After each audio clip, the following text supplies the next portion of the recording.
সুকান্ত মজুমদার কেন্দ্রীয় শিক্ষামন্ত্রী, রাষ্ট্রমন্ত্রী, তার একটি ছবি এসছে, তার পায়ের কাছে রবীন্দ্রনাথ ঠাকুরের ছবি, বঙ্কিমচন্দ্র চট্টোপাধ্যায়ের ছবি। ওনার তো ক্ষমা চাওয়া উচিত, দুঃখ প্রকাশ করা উচিত। আমরা তো ব্যবস্থা নিচ্ছি, ওনারা কি করছেন?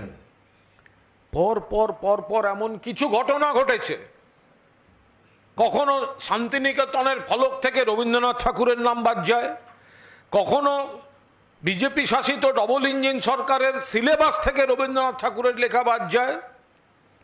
পর পর এমন বেশ কিছু ঘটনা চলছে যেখানে আমাদের গর্বের রবীন্দ্রনাথ ঠাকুর এবং বাংলার মনীষীদের তারা আক্রমণ করে চলেছে। বিদ্যাসাগরের মূর্তি তারা মিছিল থেকে ভেঙেছে, যেহেতু সবাই জানেন।